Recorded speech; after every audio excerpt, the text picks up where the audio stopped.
Guys, we're finally here. Episode 3, Star Wars The Mandalorian. You guys know how I roll. I talk about positives and negatives, and you guys know for a fact that so far, Season 3 of The Mandalorian has been very bad. To put it politely, it's been bad. If you guys haven't watched my reviews of episode 1 and 2, I will have the link to the playlist that has everything Star Wars related there for you guys. You guys can watch them. Or you can just go into the search engine on my channel, type in Star Wars The Mandalorian, you can find them there. But episode 3, titled The Convert, or The Covert, I think it's The Convert. I don't know how to, pronounce things.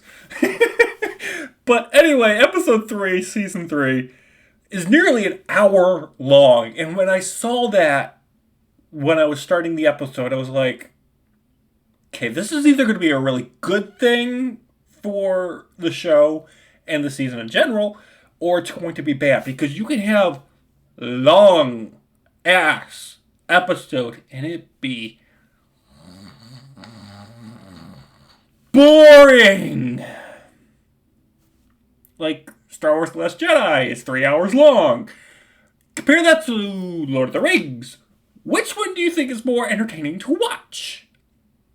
On loops. So, with that, I was like, okay, let's hope this is good. And you know what? It was. It was surprisingly good. And the hour-long length that this episode has is definitely well-deserved and definitely well-earned, in my opinion. Now, I know a lot of people are going to hate me for saying that. It's like, oh, this is the best episode? Strangely enough, I think this is probably the best episode when it comes to season 3, because it has very little to do with Din Djarin, Bo-Katan, Mandalore, the Darksaber, and Grogu. Yes, I know. Their merchandising opportunity worked on me. I can't help it. But I thought the fact that this episode didn't focus on the main characters was a good thing. It allows for characters from past seasons to grow. And they have to do that within The Mandalorian. Now you might be thinking, well, they could just get their own show. I don't think that Disney and Lucasfilm wants a repeat of what happened with the Book of Boba Fett, where they gave an entire show to one character and it not work out and it be stretched for 7 episodes and it just not work, because it didn't. Book of Boba Fett didn't really need to exist, to be honest. Let's be completely honest. It really didn't need to exist. It was basically just Mandalorian Season 2.5. But this episode allows us time to shine not only on lesser-known characters, but we get to revisit Coruscant, which I thought was epic. We get to see the politics being played within the New Republic. We get to see the former Imperial Doctor join the New Republic and, get amnesty. And because of that, we get to see a bunch of variety of aliens. We get to see Imperial Star Destroyers that are being decommissioned. And while at the end of the episode, the Doctor is betrayed by his former friend, which I have a gut feeling is just an Imperial spy that's working on the inside of the New Republic for some reason. I'm guessing she's trying to figure out where Moff Gideon is, and I've got a gut feeling the end of season 3 is going to be Moff Gideon versus Din Djarin again, which would be cool. But it's like, okay, can we come up with a different villain for the show? It's like repeating the Borg over and over and over and over and over and over again in Star Trek. It's like, can we get a different villain that's actually menacing besides them, please? But this episode was great. I really enjoyed the atmosphere. Great sound design. The opening scene where the TIE Interceptors are fighting down the Mandalorian Mandalorian fighter that Bo-Katan is in, and Din Djarin's M1 fighter. Thought that was great. Epic space battle, epic dogfight. Truly enjoyed that. And then the episode ends with Bo-Katan, Grogu, and Din visiting the covert allies, and Bo-Katan and Din are redeemed because they both went into the living waters of Mandalore, and they haven't removed their helmets since, which is kind of weird. So I'm kind of curious how that's going to play in future episodes. And I think that's the biggest criticism with this episode that I think can agree with when it comes to people's criticisms, is that while the episode does a great job exploring other characters and other sides of Star Wars, the episode and the show in general isn't focused. It's not narrow.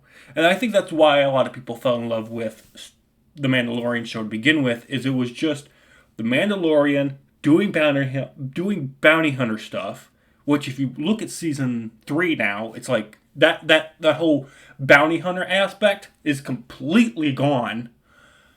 And it's just it's supposed to be him completing bounty hunter contracts. He's trying to protect Grogu, and then he's trying to get Grogu to find someone like him, which he did at the end of season 2.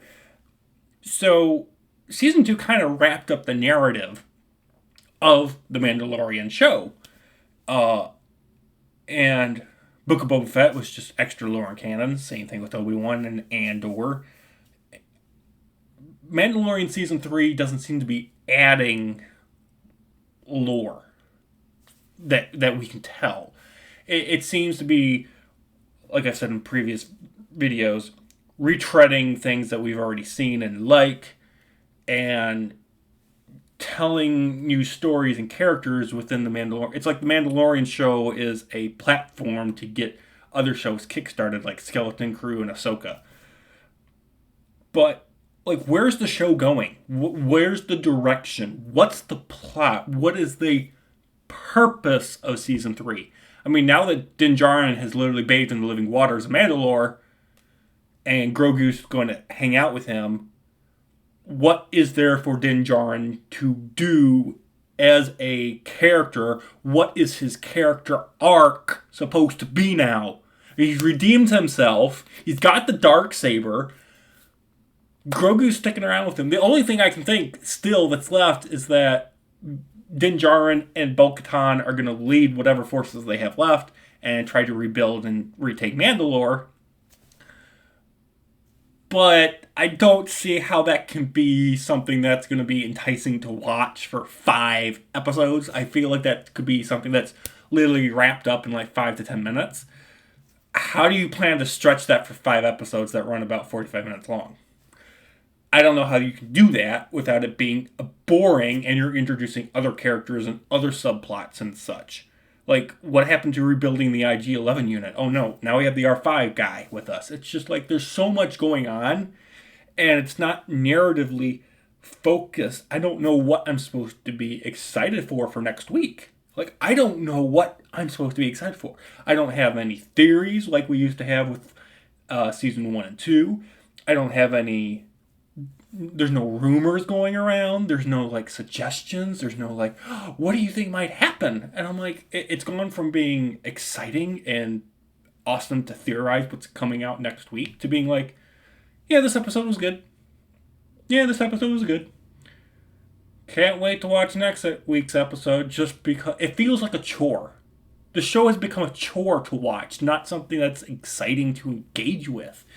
It's lost its narrative structure. It's lost magic. And season 3, and I hope that based on the criticism season 3 has gotten, that season 4 doesn't repeat it. And I know season 4 has already been written, but maybe they could, rewrite some stuff and make some things better so season 4 doesn't feel like season 3. Honestly, episode 3 was good. Probably the best episode, but that's not saying a lot so far. The season still feels kind of boring and pointless so far. So I'm going to give it an 8 out of 10. Thank you guys so much for watching. Have a great day, and may the force be with you always. Bye, guys.